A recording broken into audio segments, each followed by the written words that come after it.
room is eerily empty, but I know that everyone's on a conference call with the new requirements. So I'm grateful for everyone joining us this evening. I will call this meeting to order and welcome all the members and staff in attendance of this meeting of the Select Special Democratic Accountability. My name is Joseph Scow. I am the member for Cardston-Siksika and chair of this committee. And what I will do is we'll first go around the table and ask those here present in the room to introduce themselves, and then I'll go over those who are joining us on the phone. So, to my right? Nate Horner, Drumheller Statler. Good evening, Philip Masseline, Clerk of Committees and Research Services. Good evening, Aaron Roth, Committee Clerk. Excellent, thank you. Before I go to those on the phone, I will ask that if you are on the phone and you're not speaking, to mute your microphone, getting quite a bit of feedback. And rather than have you introduce yourself, I'll just say who I do have on the phone. So joining us from the NDP caucus via video conference would be Mr. Joe Ceci of Calgary Buffalo, Mr. Thomas Dang of Edmonton South, and Ms. Heather Sweet from Edmonton Manning. And joining us from the government caucus would be Ms. Layla Goodridge, member for Fort McMurray, Lac La Biche, Jeremy Nixon, Calgary Klein, Mr. Brad Rutherford, Leduc Beaumont, and R.J. Sigurdsson of Highwood. Did I miss anyone? Ms. Benchel. Oh, and I just see Emily Tanya is here. Oh, I see Emily Tanya Fur is here, and I do believe Ms. Raki Pancholi of Edmonton Whiteman has joined us as well. I will note the following for the record, that based on the recommendations from Dr. Dana Hinshaw regarding physical distancing, attendees at today's meeting are advised to leave the appropriate distance between themselves and other meeting participants, which is definitely happening. Please note that the microphones are operated by Hansard. Committee proceedings are being live video and audio streamed on the internet and broadcast on Alberta Assembly TV. Please set your cell phones and other devices to silent for the duration of the meeting, and your communication devices to mute if you're not speaking.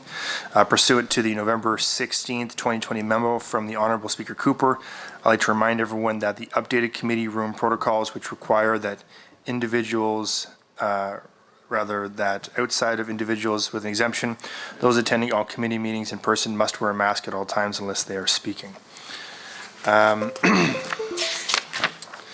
We'll now go to item number 2 of the agenda, which is the approval of the agenda. Does anyone have any changes that they would like to make? And given that we do have people on the phone, I'll give a little more time when I ask these questions to ensure that if you do have a question or want to make a point, that you have time to get the clerk's attention. But is there anyone who'd like to make any changes to the agenda? Seeing none, can I get someone please to move that the agenda be adopted? I see Mr. Horner moved that the agenda for the November 16th, 2020 meeting of the Select Special Democratic Accountability Committee be adopted as distributed. All those in favor, please say aye. Aye. Aye. Any opposed? Aye. Thank you. Any opposed, please say no. That motion is carried. Move on to item number 3, approval of minutes for the October 30th, 2020 and November 5th, 2020 and November 6th, 2020 meetings. We do have draft minutes from our last 3 meetings. They were posted on the committee's internal website for the members to review. We shall start with the October 30th, 2020 meeting. Are there any errors or omissions to note? Hearing none, can I get a member to move that we adopt those minutes? Mr. Horner, I recognize him. That the minutes from the October 30th, 2020 meeting of the Select Special Democratic Accountability Committee be approved as distributed. All those in favor, please say aye. Aye. Aye. Aye. Any opposed, please say no. That motion is carried. Move on to the next meeting. Are there any errors or omissions from the November 5th, 2020 meeting?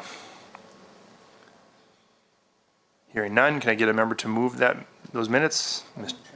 Mr. Horner, move that the minutes from the November 5th, 2020 meeting of the Select Special Democratic Accountability Committee be approved as distributed.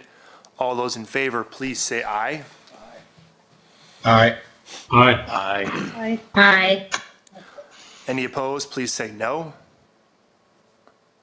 That motion is carried. And finally, are there any errors or omissions to note from the November 6th, 2020 meeting minutes? Hearing none, can I get someone to please move those minutes? I see Mr. Horner again. 3 times the charm. Move that the minutes from the November 6, 2020 meeting of the Select Special Democratic Accountability Committee be approved as distributed. All those in favor, please say aye. Aye. Aye. Aye. Aye. Any opposed? Aye. Any opposed, please say no. That motion is carried. We will now move on to committee's review pursuant to Government Motion 25, which is item number 4 on the agenda. Item 4A is Research Service Update. As noted, the committee's last meeting, Research Services has prepared a summary of submissions from stakeholders and the public as part of its review for the Elections Act and Elections Finances and Contributions Disclosure Act. These documents were posted to the committee's internal website for your review. I would like to call upon Ms. Robert from Research Services to give a brief overview of the documents, and then we'll open the floor to any questions that members may have for them. Is Ms. Robert, my understanding is Ms. Robert is on the line. Ms. Robert, the time is now yours. Thank you very much, Mr. Chair. I hope everybody can hear me. Okay, so I will start with the submission summary for the Election Act review.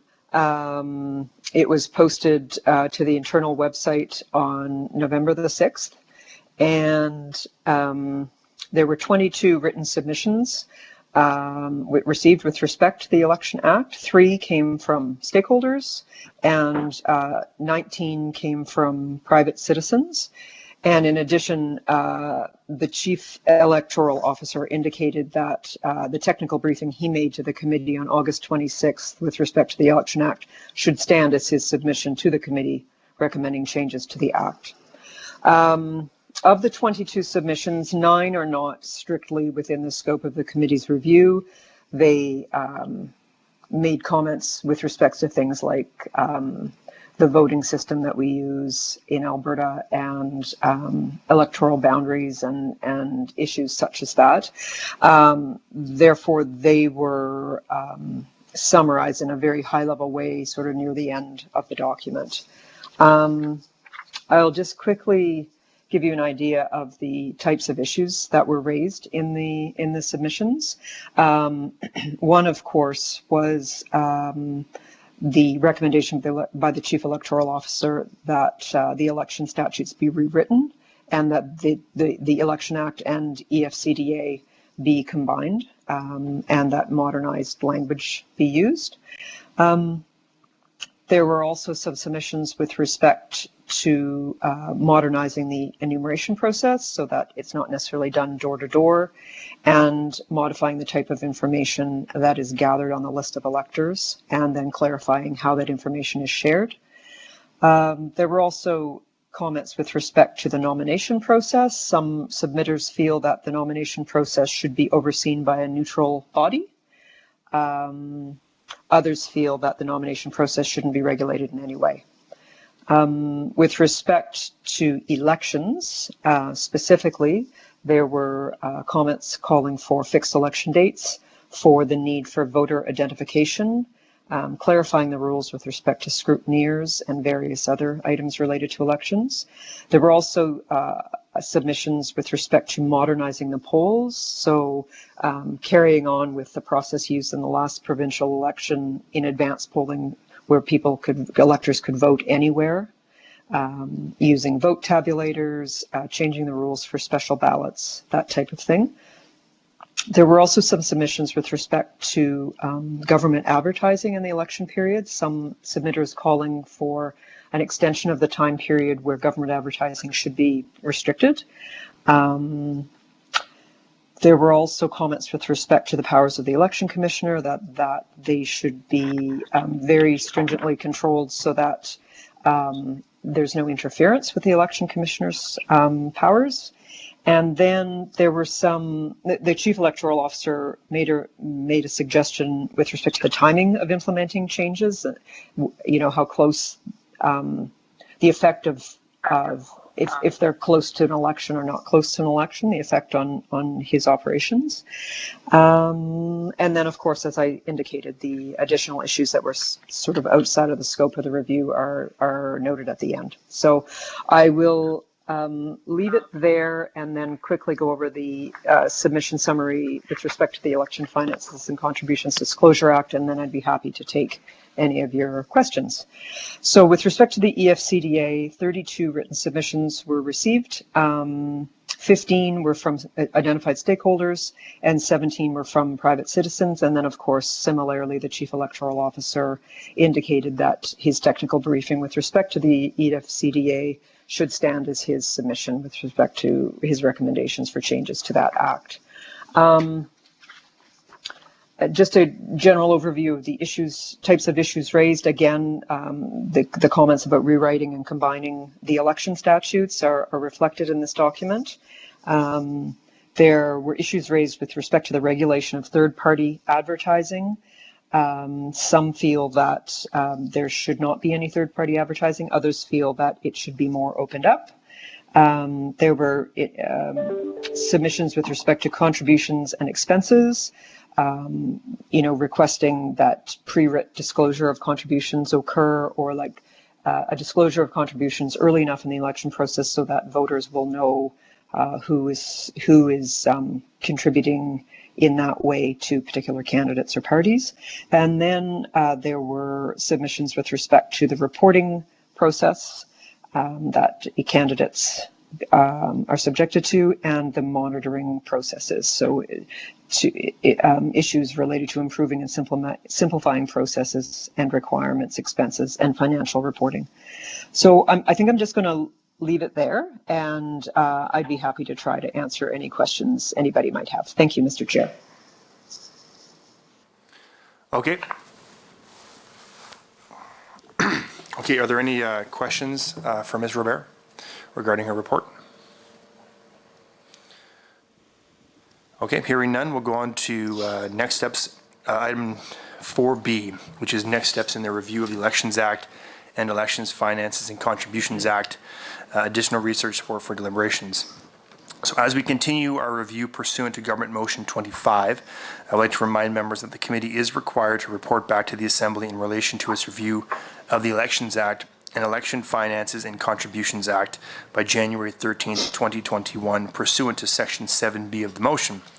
At this point in the process, we have received technical briefings from the Ministry of Justice and Solicitor General and Elections Alberta, presentations from 7 identified stakeholders in relation to 2 statutes, written submissions from both public and from both the public and from identified stakeholders, and this evening the committee is holding a virtual public meeting with members of the public in relation to the Election Act and Elections Finances and Contributions Act. At this point, the committee should also consider what additional research support it requires at this time. I would like to turn the time over to Ms. Robert to make some comments on the kind of research the research team may be able to provide the committee at this point in the review, and then I'll open the floor for discussion. So, Ms. Robert. Thank you, Mr. Chair. Okay, so you typically at this point of a review, and the committee is getting ready to deliberate the recommendations it wishes to make, the committee will often call on research services to prepare an issues and proposals document. The committee will be quite familiar with that type of document, as we prepared one or two rather with respect to recall and citizens initiatives. So it's a 4-column document that sets out the issues and major issues and proposals made by members of the public that made written submissions, identified stakeholders in their written submissions, identified stakeholders in their presentation to the committee, and of course any recommendations that come out of the virtual presentations that the committee is going to hear this evening.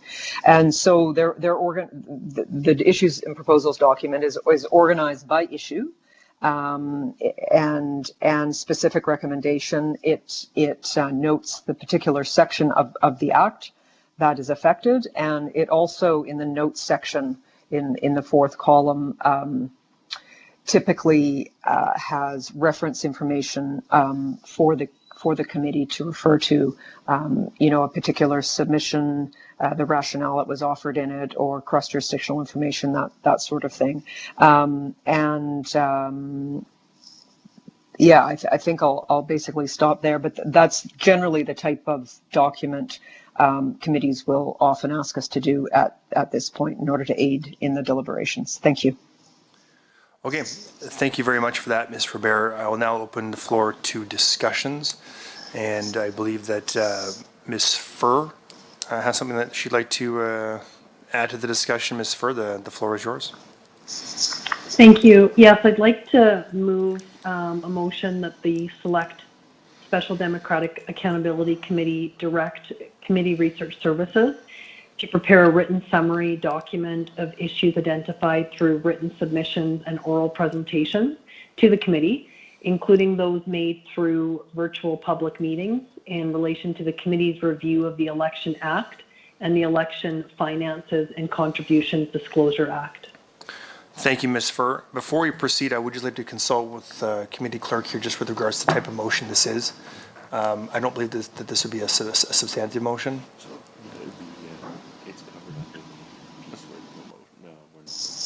Okay, yeah, so just I wanted to make sure that we didn't have to vote on it with regards to notice, but my understanding that there is no notice required for this kind of motion. So we do have a draft motion on the screen, and all the members would have access to that motion. So I'll just give you a quick moment, everyone on the committee, to review that motion before we have any conversations about it, if there are any.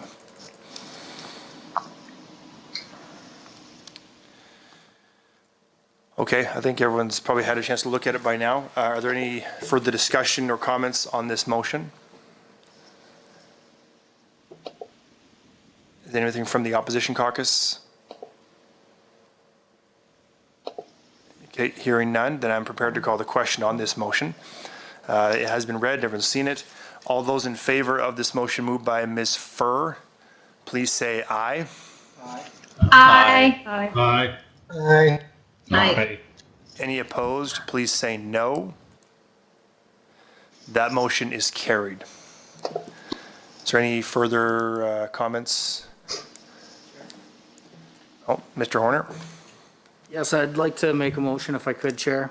I'd like to move that the Select Special Democratic Accountability Committee make the documents entitled Election Act Summary of Written Submissions and Election Finances and Contribution Act Summary of Written Submissions available to the public. Okay. This motion would also fall under the previous, similar to the previous motion, no notice is required. The motion is on the screen. Mr. Horner, have a look at that, make sure it's up to, it's within the kind of the spirit or the letter that you had intended. Okay, Mr. Horner approves. All the members have had a chance to look at it. Is there any further discussion? Mr. Dang. Oh, Mr. Dang, please go ahead. Thank you, Mr. Chair. I guess my only comment is that I did review it. I'm not sure if there was any personally identifiable contact information in terms of like things that may be released. I wonder if we want to make sure that those aren't included in a release to the public. Sounds like a reasonable thought. Mr. Maslin, do you want to add, maybe just kind of explain procedure, whether that information is public? Yes, thank you, Mr. Chair. I'd be happy to. This is, my understanding is this motion just deals with the two submission summaries. So in that type of document, we don't include any identifying information. It's just a summary of the submissions. And simply the names of the individuals making the submissions are listed in a chart at the end of each document. Thank you. Perfect, thank you. Is that sufficient, Mr. Dang? That's good, thank you. Okay. Any other comments or questions regarding this motion moved by Mr. Horner? Okay, I'm not seeing any, so we will then call the question on the motion moved by Mr. Horner. All those in favor, please say aye. Aye. Aye. Aye. Aye. Any opposed, please say no. That motion is carried. Is there any other further discussion or motions to bring forward at this time? Not seeing any. We'll then go on to the final item of business, number 5, other business. For the previous virtual public meeting, the committee had taken the recommendations of the subcommittee on committee business in regard to the time allotment afforded to presenters to make their presentations, and also for the question and answer period. The committee will recall that 2 minutes was afforded to the presenter, with an additional 4 minutes being allocated evenly between official opposition and government caucus for questions. Does the committee wish to continue with this time allotment for this evening's meetings? If I don't hear anything, Yes. I'll assume, I will assume yes. Sorry, who was that? Yes. Okay, that was Ms. Goodrich. There's no really need for a motion here, but unless anyone objects, then that's how we will proceed. And being that the time is 10 minutes to 7, and our public town hall begins at 7, I will just suggest that this committee recess until that time, unless there's any objections to any other business to bring forward at this time. Hearing none, this committee will be recessed until 7 o'clock.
evening, everyone. I'd like to welcome all those who are joining us for the second virtual public meeting to be held as part of the Select Special Democratic Accountabilities Committee review pursuant to Government Motion 25.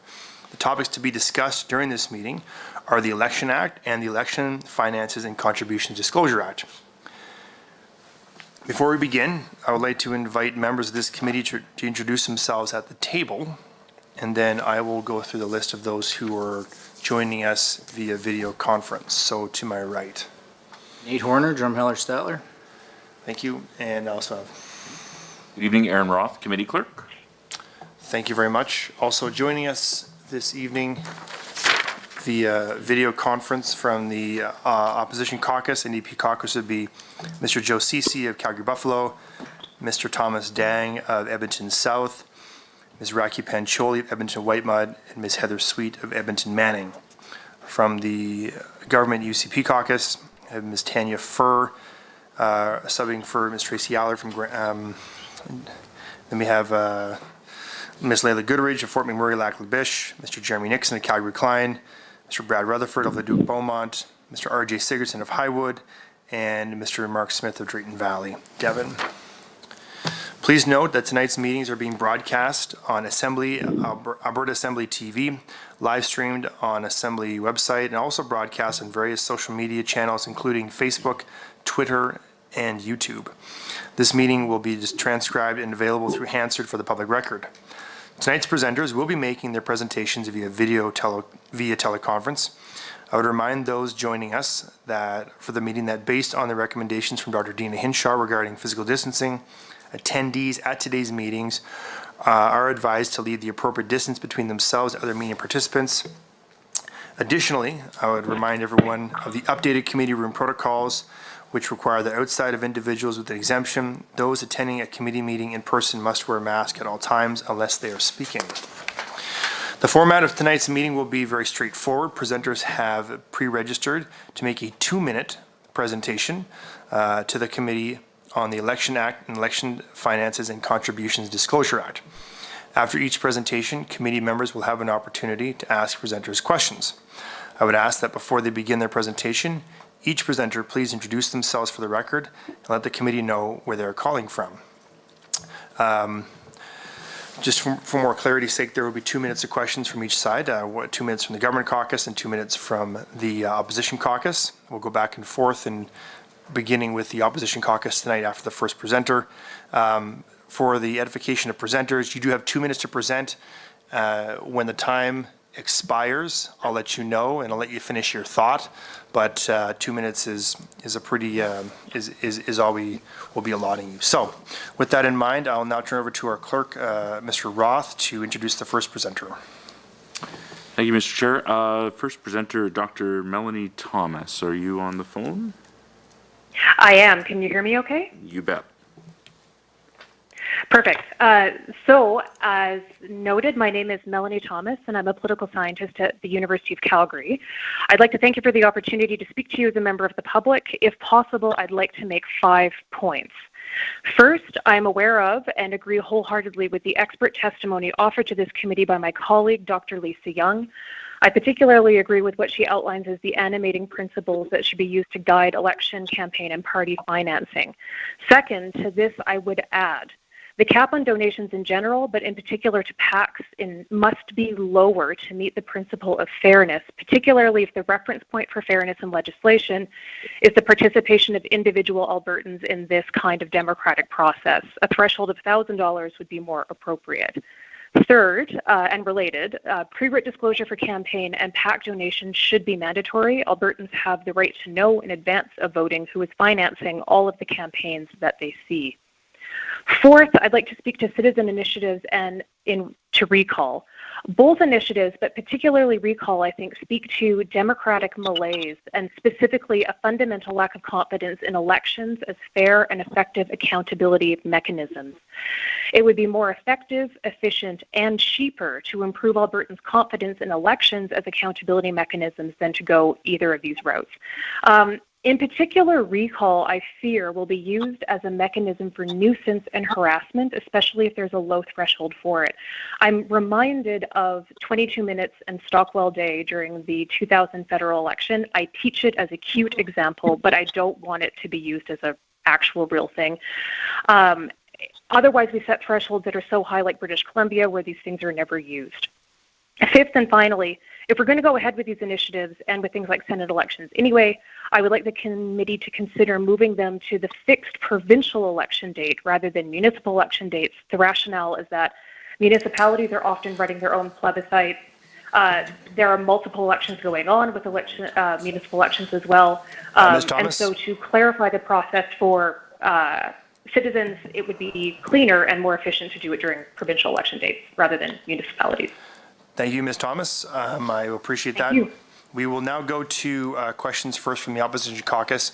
I will make just a quick note. During your presentation, you did address recall and citizens initiatives.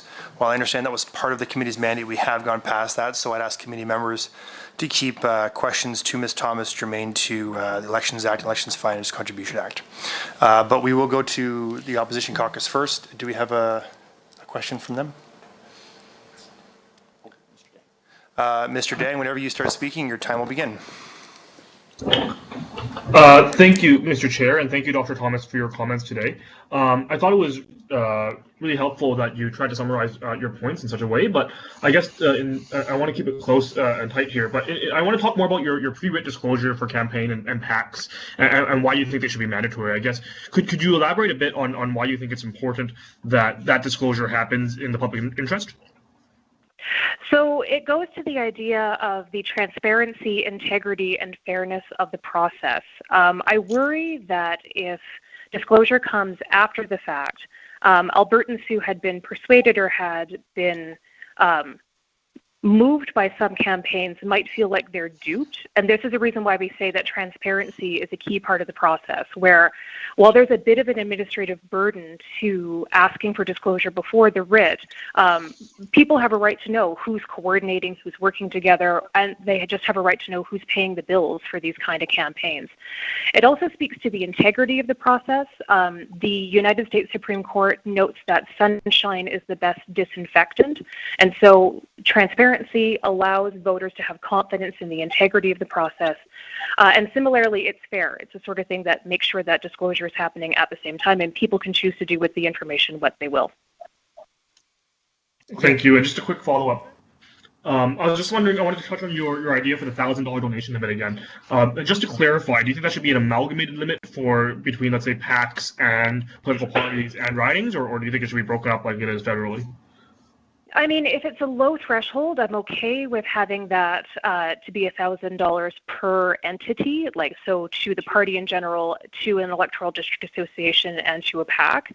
But the higher the threshold, the less enthusiastic I am for that.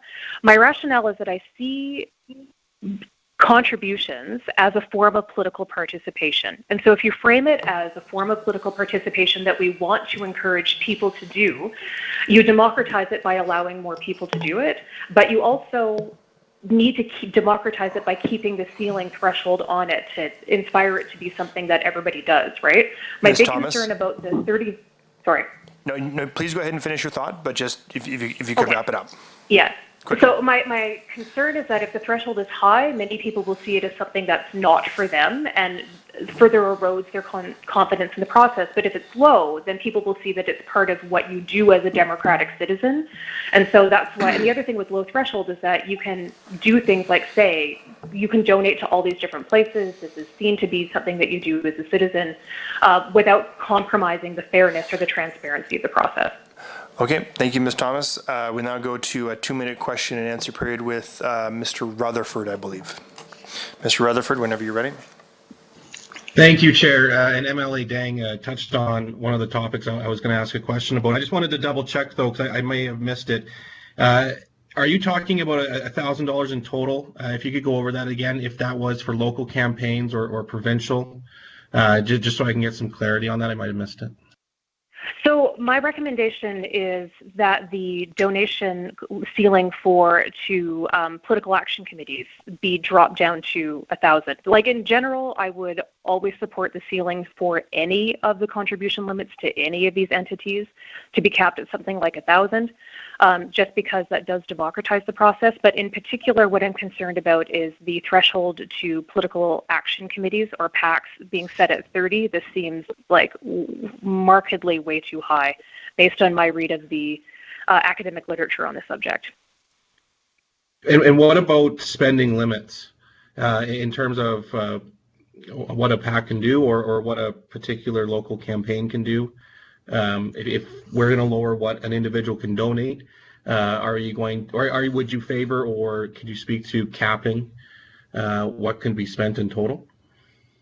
Yeah, so if we look at the evidence in Canada compared to other jurisdictions as well, to be any evidence to suggest that lower contribution limits actually hinder democratic competition. And so in instances in Canada where we set pretty stringent thresholds on spending limits, people are still able to compete and elections happen perfectly reasonably. Where we start to see things go off the rails is when those contribution and when the spending limits are so high that like regular folk can't access them.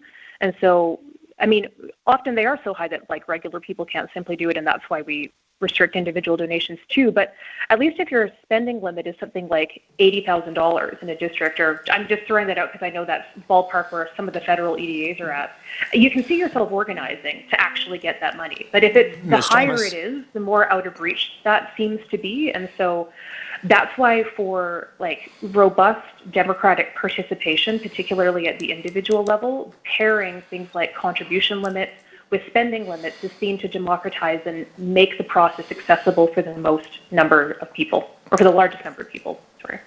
Thank you. Thank you, Mr. Rutherford. Thank you, Ms. Thomas. That does conclude our time with you this evening. You are welcome to remain on the call and listen to the remainder of the proceedings, but we'll now go to Mr. Roth with our next presenter.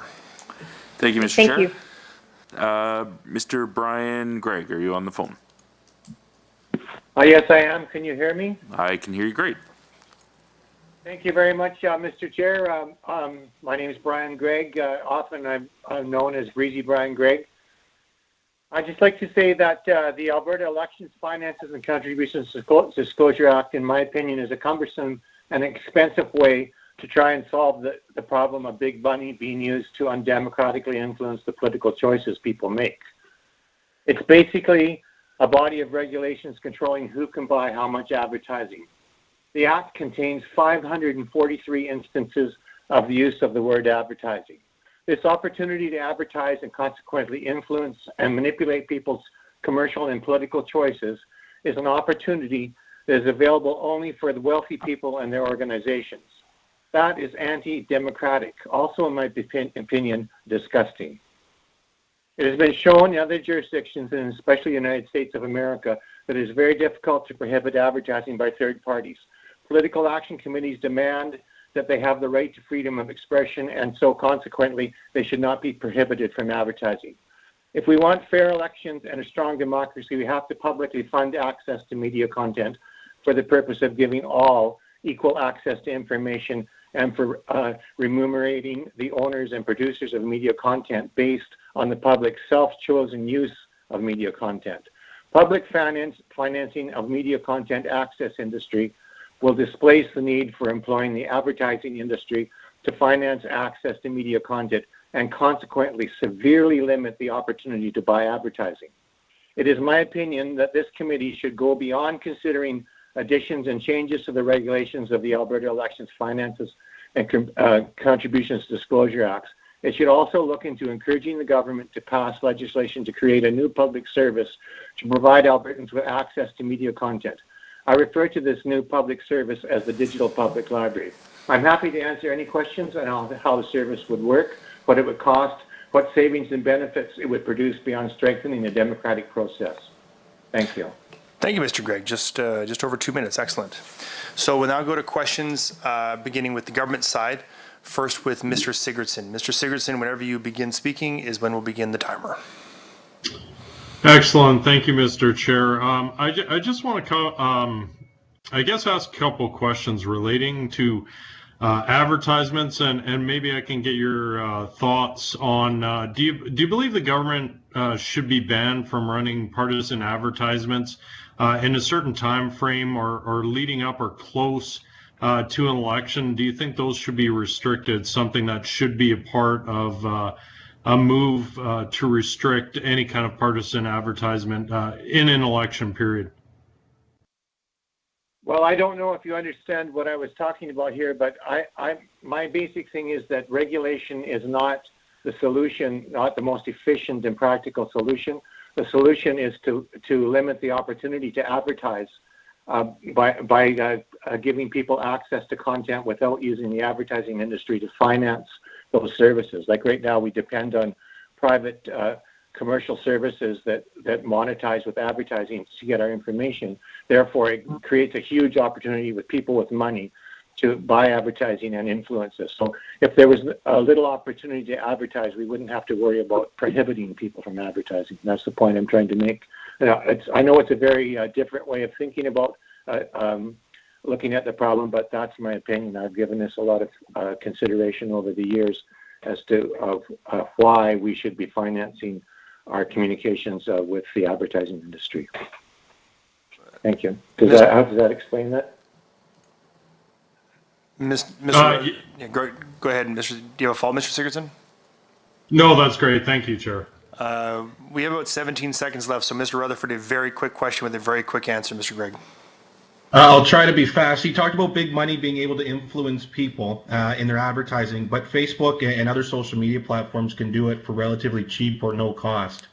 What are your feelings on people being able to use that to influence voters?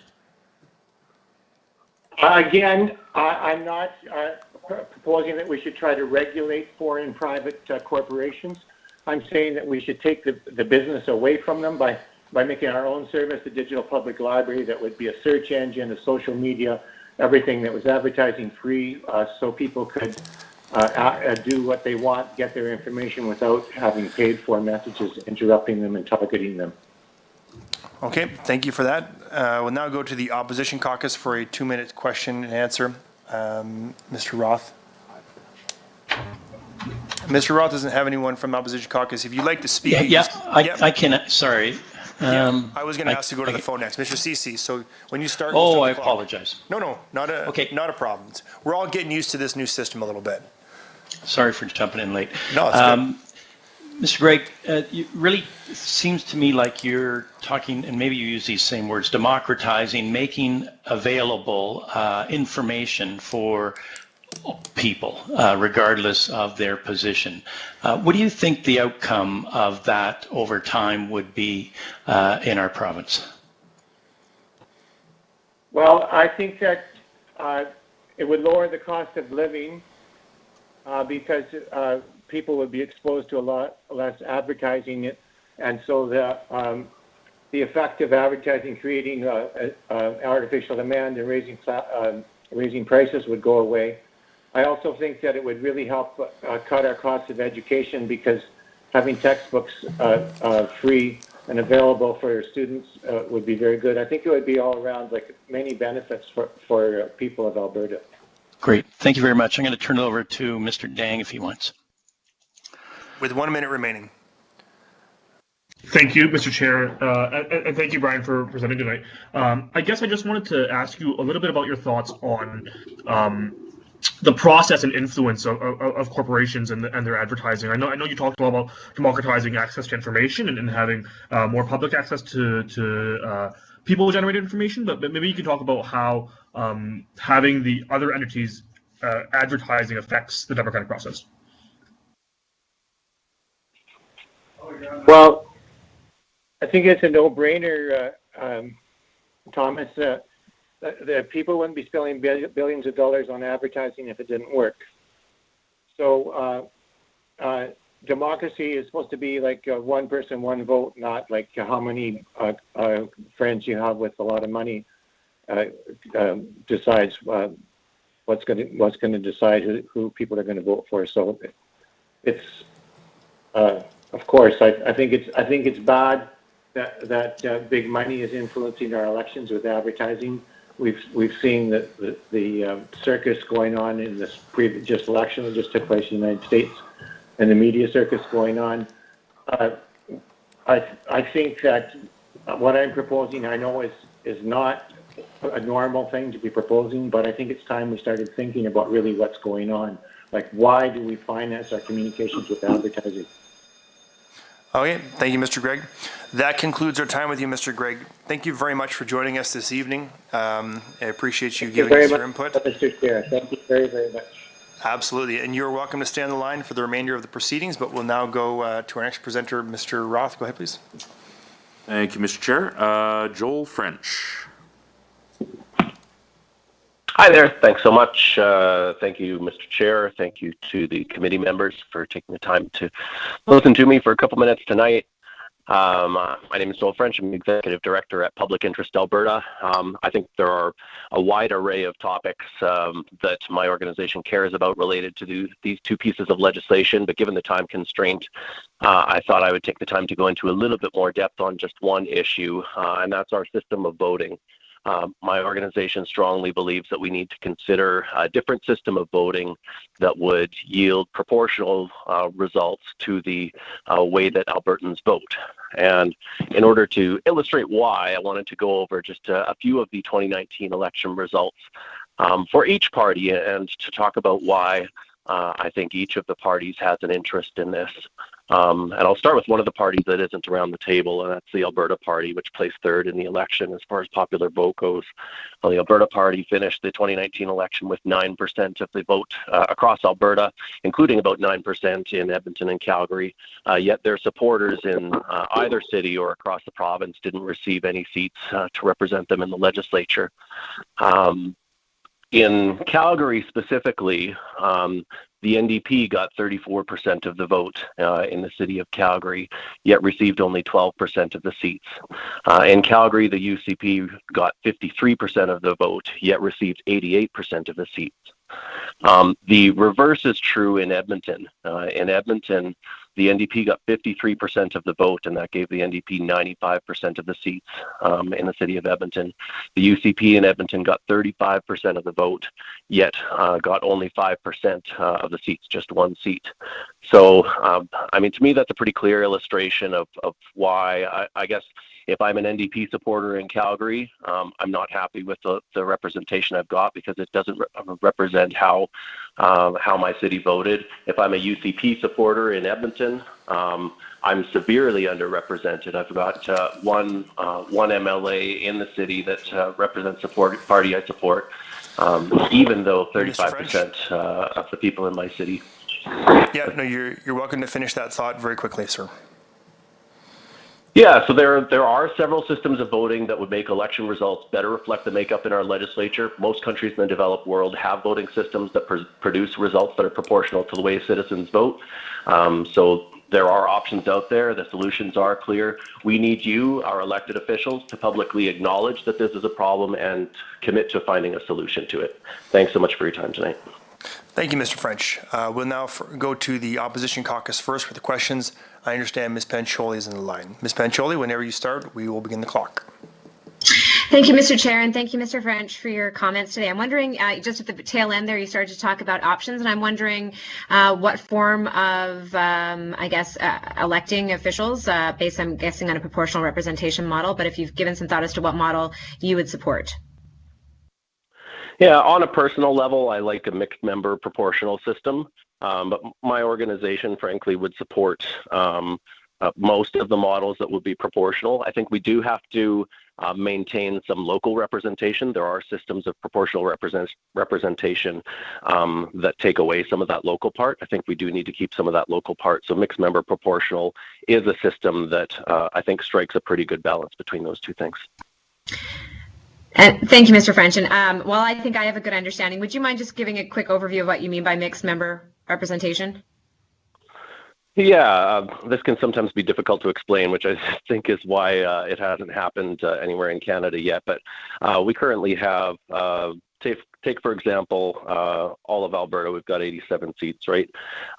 We could proportion, say, 10 of those seats, or maybe it would have to be 12 of those. It would require either increasing the size of constituencies or increasing the number of seats in the legislature. I think a lot of folks have made the point that we have a lot of seats in our legislature already, so probably enlarging some of the constituencies. And those other, say, pool of 12 seats. So if you've got 75, so I'm doing this off the top of my head, 75 that are elected by local popular vote, you've got another 12 seats that can be used via party lists of candidates to adjust the results accordingly and make it closer to the proportion of voters across the province. And you can have some of those local, say, to a city, so you might have a pool of 5 seats in Edmonton, 5 seats in Calgary, and a couple for rural areas to ensure that that's evened out. Okay, right in the 2-minute mark. Excellent. We'll now go to the government caucus for a 2-minute question and answer. We'll begin with Ms. Goodridge. Ms. Goodridge. Thank you, Mr. Chair, and thank you, Mr. French, for your presentation. I'm the MLA for Fort McMurray-Laclavish. I'm very proud. Oh, can you hear me? Sorry. I can hear you. Pause the clock here. Just getting some feedback from someone else's phone. Just if you're not speaking, if you just mute yourself.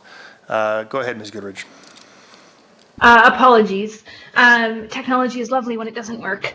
Anyhow, back to your piece. Being a representative from a northern rural riding, I'm curious how you would have a proportional representation put in place that would take into account some of the unique areas we have in our province. But furthermore, wondering how you would go about engaging more women and visible minorities and minorities in general in the electoral process. Yeah, thank you for the question. I think with sometimes proportional systems can be tricky as far as how you allocate the seats around the province. I think it would be important that some of those seats be rural and some be urban, and certainly in the rural areas, maybe, for example, I haven't plotted this out as far as the details go, but maybe you have one proportional seat that will help to offset the distortions in the north. Maybe you have one in the central region, one in the southern region, and then maybe you have a pool in Edmonton and Calgary. And so, like I said, I do think it's important that that the local representation is maintained so that folks, for example, in Fort McMurray and the surrounding area, have your local office to call. But they would also have potentially another office to call, which often those offices would be from opposite parties, which I think, in an area like the north where the UCP represents, I think, most of the seats. They may have an NDP office to call if those folks if enough folks vote for them. And conversely, like I said, in Edmonton, UCP supporters in Edmonton would have more UCP options to call. Sorry, could you repeat the second question? Actually, that is all the time that we have. What's that? Okay, my apologies. No, not a problem. I appreciate you joining us this evening, Mr. French. That is all the time we have with you. Thank you so much for your presentation. You're welcome to stay on the line. But we have our fourth and final presenter, Mr. Roth. Thank you, Mr. Chair. Bruce Jackson, are you on the phone, Bruce? Yes, I'm here. Thank you to everybody for gathering and being in your seats in that little room there. I've been following since the first beginning a few weeks ago what was going on these online call-ins. I must say that 3 minutes or 2 minutes to make a presentation on issues is a farce. Secondly, proportional representation. I appreciate the remarks of Melanee Thomas and Mr. Gregg and Joel French and myself. I was going to quote from the UCP letter to the committee: introduce End Partisan Government Advertising Act, which makes it illegal for governments to advertise in the run-up to an election and use tax dollars for partisan ads at all times. Let's just think, everybody in the legislature is always running for office. And I want to talk about specifically the use of public dollars being spent by the war room on Facebook for advertising. And I also was very concerned about what the Alberta Proud people brought forward in saying that they've got 190,000 members, and that, if each member donates $100, then they've got $1.9 million to spend on advertising as a political action party, and it can get around it. I grew up calling myself an entrepreneur, and what was the difference between an entrepreneur and a jailbird is the entrepreneur hasn't been caught yet. And most of the things that are happening in our legislature tonight can bring forward questionable tactics and questionable reasons for doing what we're doing. I would draw your attention to a new book coming out tomorrow by Charles Koch on his repentance for what he has done to democracy in America. You might want to pick it up and catch up to date as to what's really going on, and go back to Mr. Jackson, that's all the time we have for now. If you maybe quickly finish that thought, and I mean very quickly, then we'll go on to question and answer. Okay. Yeah, I just want to say that there's a lot of discrepancy going on, a lot of actions that need, everything we do has to be seen through a set of values of respect, honesty, and openness. Thank you. Thank you very much. I appreciate that. Do we have any questions coming from the government side first? Seeing none. Okay, the government will then forego their 2 minutes and now go to the opposition caucus for 2 minutes of question and answer.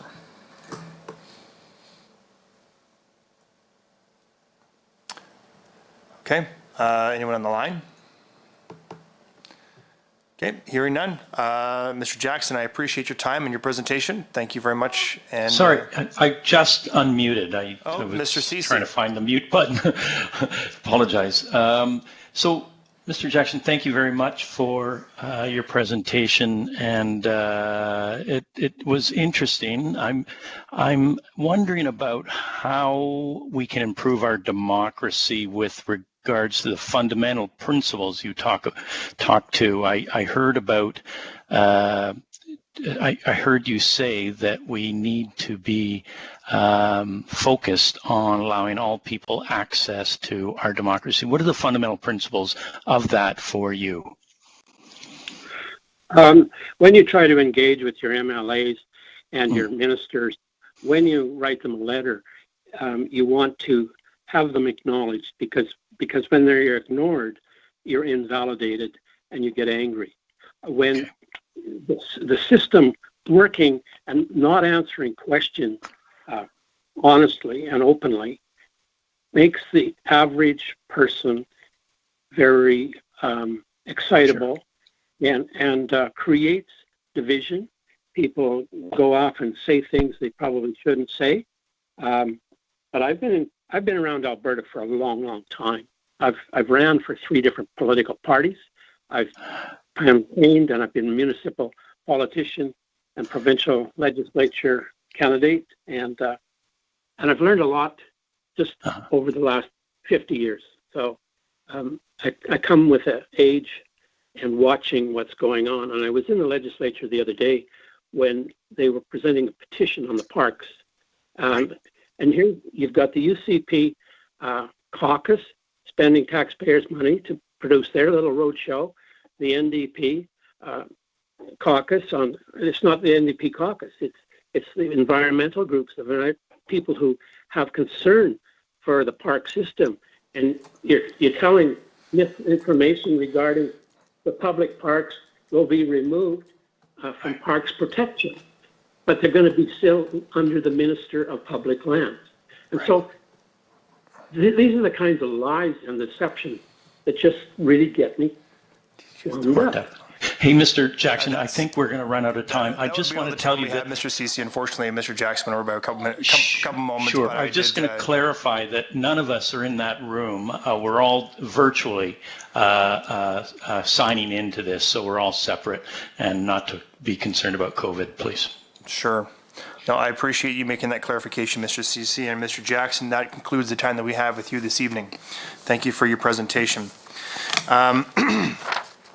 Ladies and gentlemen, we now have heard from those who have registered to present this evening, and we have reached the conclusion of the final virtual public meeting. I'd like to thank all those who have tuned in and participated. It has been enlightening for all those in attendance, I'm certain. The day of the next meeting will be, for the purpose of commencing deliberations, in relation to its review of the Elections Act, Elections Finances and Contributions Act, and the date of that meeting has yet to be determined. But at this point in time, we will now move to adjournment. And can I get a member to move to adjourn? Seen to my right, Mr. Horner has moved to adjourn. All those in favor of adjourning this meeting, please say aye. Aye. Aye. Aye. Aye. Aye. Aye. Any opposed? Any opposed, please say no. Thank you very much. That motion is carried and this meeting is adjourned. Everyone have a wonderful evening.